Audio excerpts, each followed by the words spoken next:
Salutations, crustaceans! I'm Lobster, and today we are going to be doing our full review on the Ernie Ball Music Man Joe Dart 2. Let's check it out.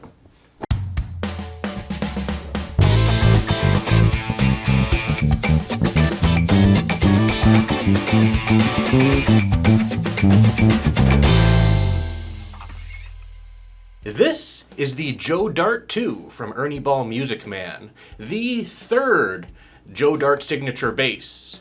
The original being the sterling-bodied single pickup Joe Dart with a big ol' volume knob, and the second being the Joe Dart short scale, which had no knobs and just a pickup. This is the third Joe Dart signature, the Joe Dart 2, and I believe the 2 actually stands for 2 pickups. We have 2 split coil, single coil looking, jazz-like pickups here, paired to 2 individual volume controls with the Joe Dart signature giant knobs. This is a really interesting bass, and on top of that, this is one of the limited edition models. I believe this is number 24. And those come with a numbered backplate, as well as a limited edition case versus the standard Music Man case. Pretty neat. The body of the Joe Dart 2 is a gorgeous ash body with a natural satin finish. The bridge here is a newer designed lightweight Music Man bridge, the same that's on the Cutlass, the Caprice, as well as the Stingray Special. And for the pickups, as I mentioned, we have these split coil jazz style pickups that fit perfectly with this Caprice styled body. It's very similar to a Stingray, but a bit more jazz shaped and a bit smaller. The Caprice was part of the Music Man Modern Classic series that also included the Cutlass, which we've done some videos on. I have one in my personal stable. The Cutlass was much more well received versus the Caprice, which I know some people complained about low output. Is low output going to be an issue here? We will find out once we play this bass. Moving on to the neck. This is an absolutely gorgeous flamed maple neck with a vintage 7.5-inch radius, a 38mm nut width, and a very slim profile. This has 21, I believe, stainless steel frets. They're not listed as stainless steel, but they're very shiny, so they're either extremely well polished or they're stainless steel. And we have a truss rod adjustment wheel at the heel of the neck down here, one of my favorite features of Music Man basses. The neck also has the proprietary gunstock oil and wax finish, and it is absolutely killer. I know the Caprice and the Cutlass basses had the polyurethane satin finish versus the standard finish that you find on most Music Man USA basses. But this has the secret sauce, just like the Stingrays, so very cool to see that here. Up at the headstock, we see a slightly larger headstock versus what you get on a Sterling or a Stingray. And this has the Joe Dart 2 name up there, as well as 4 Schaller BM tuners. BM. The fuck? Yeah, me. Another thing we notice up towards the headstock is the Music Man compensated nut, which is normally found on Stingrays and Sterlings. Now, one thing I have to point out about these giant knobs here is they're low quality. I'm actually shocked by how crappy and cheap they look. Here's some pictures up close. They look like they're, I don't know, just really cheaply made. The molding is very sloppy, and it just doesn't look good quality, especially for a $2,800 bass. I know it's part of the gimmick, you know, the giant knobs. Oh, we only have volume knobs. But I wish that the knobs that were included here were higher quality, because these really look cheap, and they feel cheap too. Not something I'm used to saying in regards to USA Music Man basses. Outside of that though, the fit and finish of this entire instrument is definitely top quality. Now let's go ahead and turn around the Joe Dart 2. Around back, there is really not much to look at here. We have a very small control cavity with a white control cover, and we have the beautiful ash grain here. We also have a 5-screw neck attachment similar to that of the Sterling as well as the Stingray Special, and a numbered neck plate here showing number 24 of 100. We also can see the back of this beautiful flamed maple neck. The flame isn't super prevalent, but it is a beautiful neck nonetheless, and it plays wonderfully. This is one of the best playing necks I've ever played on a jazz style instrument. And at the back of the headstock, we see the back of the Schaller BM tuners, as well as our little bear friend, letting us know that this was made in the Music Man factory in California. Now, how much does the Music Man Joe Dart 2 weigh? This particular example comes in at 7.2 pounds on my scale down here, which is very lightweight, especially for a full-sized instrument, with no real weight savings measures, especially in terms of like lightweight hardware or anything of that sort. No, this is just a light bass. And finally, how much does the Music Man Joe Dart 2 cost? I believe these come in new at $26.99, $2,700 plus shipping and tax and all that goodness, which is, in my opinion, a little on the steep side given the barren control layout here. I guess what you're getting is the top tier craftsmanship, but is it worth it, especially compared to other jazz basses? That's what we're going to try and answer today. So let's get started. You all know what you need to do. Go ahead and pinch that like button so my hand will turn back to normal.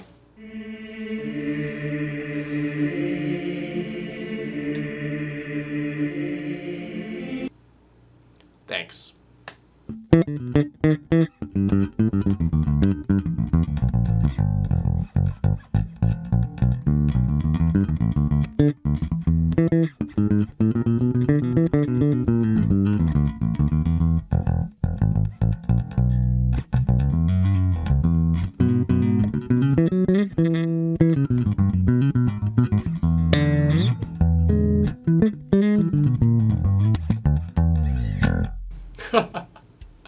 Not bad, not bad. I think that the playability of this is just absolutely stellar, right on par with anything else that you'd get out of the Music Man shop.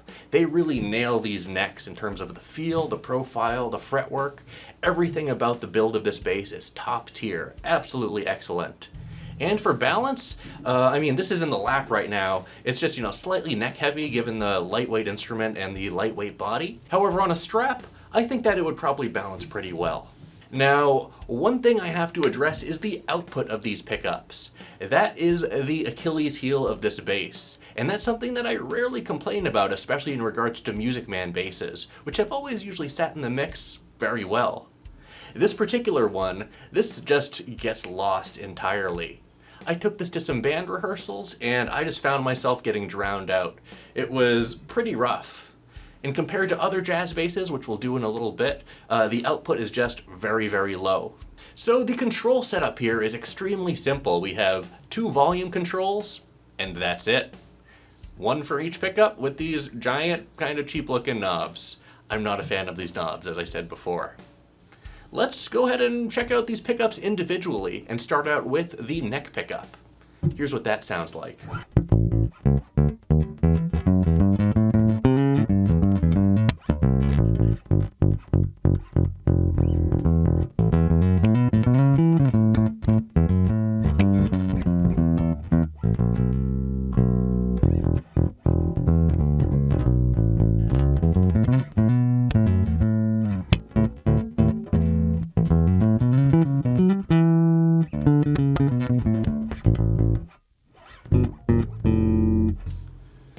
So this neck pickup, it's a split coil, just like the bridge pickup, in a single coil-ish housing.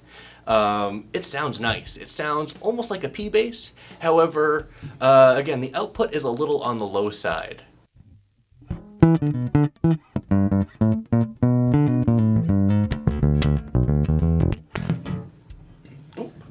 And as you can see, I had the pickup so high to get the volume to a reasonable level that one just popped out, and I have to screw it down again.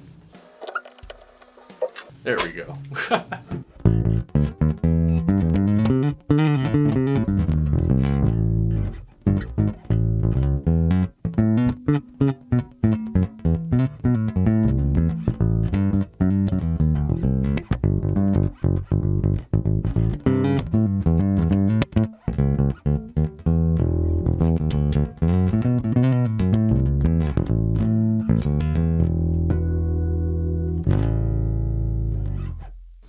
Now, if we take the tone down to about 50%, just kidding, there's no tone control. So that's what you get with the neck pickup. Let's try that out with a pick.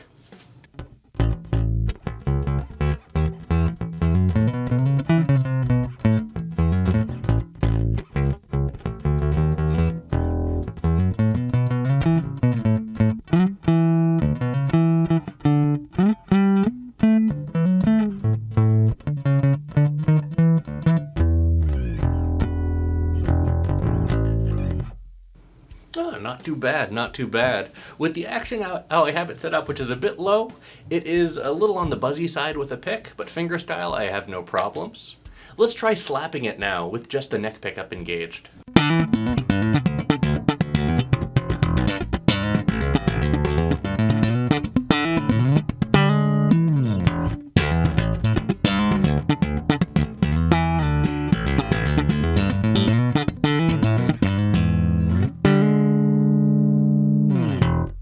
Let's move on to the bridge pickup now. We're gonna solo that. Here's what that sounds like.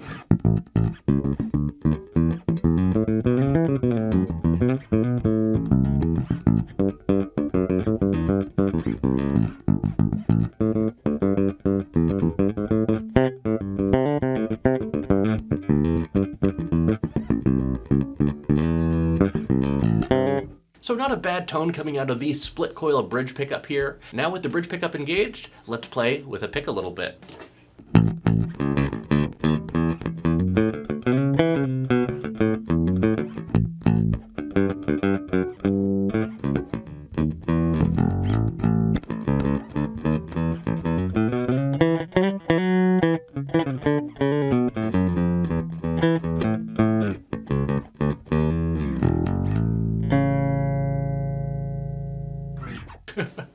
Still working on that pick stuff. But let's move on to some slap now. Here is the bridge pickup soloed slap.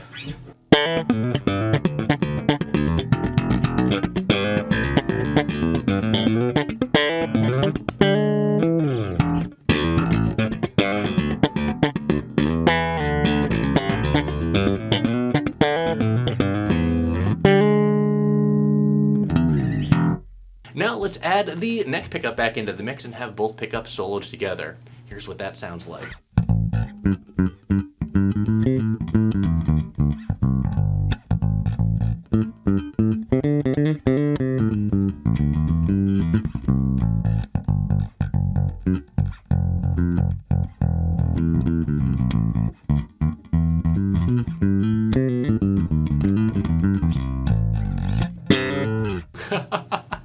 So I think the tone with both pickups together, as well as the neck pickup soloed, are the best of the bunch here. However, just like with the pickup soloed, I found the output with both pickups together lacking just a bit more because you get that jazz bass mid scoop, which really just brings this out of the mix even further. Now, let's play this with a pick.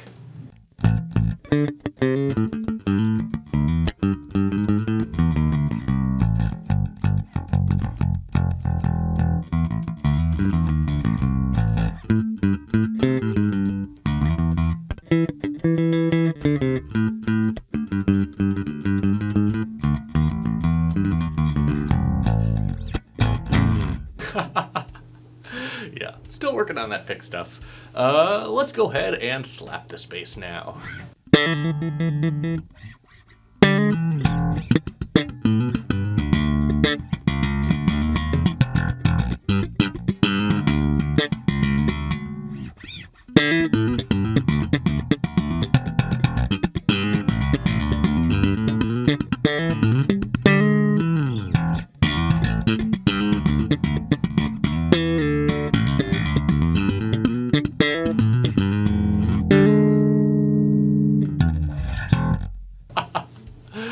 Not bad, not bad. Again, this has some just beautiful, beautiful jazz bass tone, but it's too much of a whisper and not enough punch to it. So now let's do a side-to-side comparison with a couple other jazz basses with the traditional pickup spacing, and let's see what they sound like.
I found that comparison very interesting, and here's why.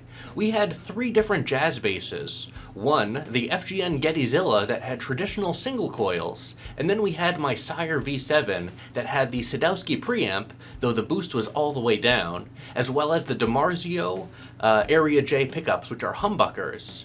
Now, I believe they're split humbuckers similar to these, but had much more clarity on the high end, and I find that this bass seems to just sit in a weird tonal space where it's not really that aggressive or punchy, but it's also not that like full and bassy either.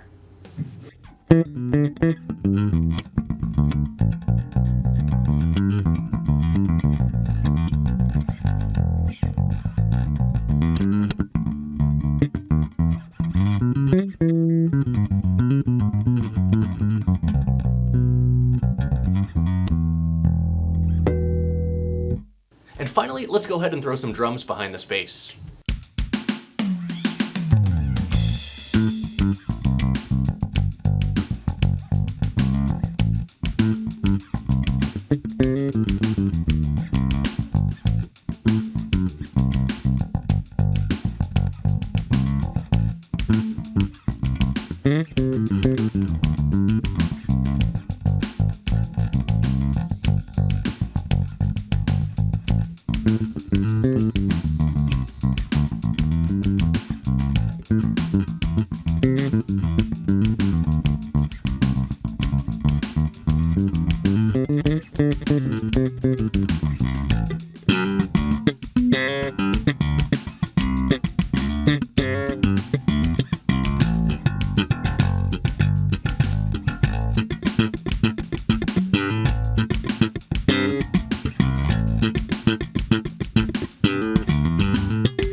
So here are my final thoughts on the Ernie Ball Music Man Joe Dart 2. I think that this is an absolute masterpiece of craftsmanship that absolutely falls flat in terms of its electronics, as well as the quality of the knobs here. I think my friend Johnny Dibble, who is a knob expert, would be very disappointed as well, as these knobs are simply not knobbing it. Outside of that though, everything else about this bass is absolutely top tier in terms of craftsmanship, build quality, the fretwork is killer, the wood selection is great, it's lightweight, it's decently balanced. However, at the $2,700 price tag, plus taxes and shipping and all that jazz, you can definitely do a lot better in terms of a jazz bass. Just straight up. I think that my Music Man Cutlass, the P-bass styled instrument, is one of the best P-basses out there. But this jazz bass styled Joe Dart 2 is simply not that great of an instrument, especially when you're dealing with other instruments in a live mix. I think the output of these pickups just isn't cutting it. I wish that these pickups had a bit more punch to them and a bit more growl, as in their current configuration, it just sounds kind of meh. And it's really a shame that this $2,700 jazz bass can't really stand its ground tonally next to 2 sub $1,000 jazz basses that I have here. And after all, what is a bass if it can't hear it through a mix when you're jamming with other people? I mean, this really can't hold down the low end by itself, and that's kind of disappointing. So what am I going to rate the Ernie Ball Music Man Joe Dart 2? I'm gonna rate this bass 2 claws out of 5. I feel bad for that rating because it's such a wonderful instrument outside of the pickups, which just make it get lost. And for the price, I'd expect better. And the knobs too. I wish the knobs were just higher quality. The feel and articulation of the controls is top tier, just like all Music Man basses. But the quality of the knobs here, I mean, they look like they're off of, you know, a knockoff Power Rangers toy from 30 years ago. It's bad. It's really bad. Especially for a $2,700 instrument. So to sum up my thoughts, we have the electronics, which are really lackluster, and the knobs themselves. I'd expect better from Ernie Ball, and I really had high hopes for this instrument. That being said, die-hard Joe Dart fans are probably going to love this either way, and are probably looking to use the same type of setup that he does with the crap load of compression. So if that is your thing, then this bass will treat you very well. But for those who want a flexible jazz bass that can do it all, just plug and play, this is not your bass, and it will get lost in a mix. Well, that's it for this video. Thanks for watching, everyone. Be sure to like, subscribe, join our Discord channel, and leave a comment down below. Let me know what you think about the Ernie Ball Music Man Joe Dart 2. And as always, until we groove again,